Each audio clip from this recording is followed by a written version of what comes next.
Amenorrhoea 2 type का होता है, primary amenorrhoea and secondary amenorrhoea. Primary amenorrhoea जैसे कभी भी किसी को पीरियड आए ही ना, उसको प्राइमरी एमनोरिया कहते हैं।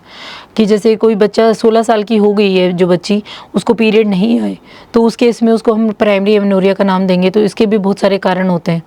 दूसरा है सेकेंडरी एमनोरिया, कि पीरियड शुरू में तो आए फिर नहीं आए। तो इसमें बहुत सारी चीज़ें हैं, जैसे प्रेगनेंसी भी इसका एक पार्ट है। प्रेगनेंसी में 9 मंथ पीरियड नहीं आते, ये सेकेंडरी एमनोरिया है। दूसरा, बच्चे को जब दूध पिला रहे होते हैं तो वो लैक्टेशनल एमनोरिया, ये भी सेकेंडरी एमनोरिया है। इसके अलावा कुछ हार्मोनल इम्बैलेंस होते हैं जिनकी वजह से ये पीरियड्स नहीं आते, तो वो भी एमनोरिया है।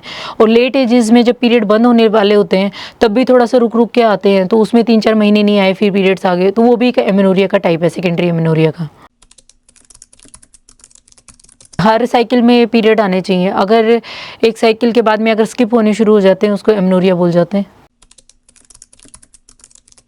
एमनोरिया, अगर प्राइमरी एमनोरिया देखा जाए, जो कि पहली बार कभी किसी को पीरियड ही नहीं आए, तो उसमें हो सकता है कि बनावटी खराबी हो, कि बच्चेदानी ना हो, या फिर उसमें कुछ हार्मोनल डिसबैलेंस हो। दूसरी बार जो एमनोरिया, सेकेंडरी एमनोरिया होता है, वो यूजुअली हार्मोनल डिसबैलेंस की वजह से होता है।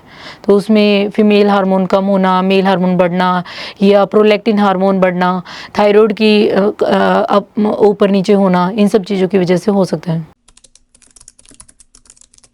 एमनोरिया अगर हार्मोनल डिसबैलेंस की वजह से है, तो फिर हम अपनी जीवन शैली में बदलाव करके उसको ठीक किया जा सकता है। जैसे कि पीसीओडी है, तो वो लाइफस्टाइल डिजीज़ है, तो इसमें अगर डाइट और एक्सरसाइज का अपन ध्यान रखते हैं, तो फिर इसमें चेंजेस आ सकते हैं और इसको नॉर्मल किया जा सकता है।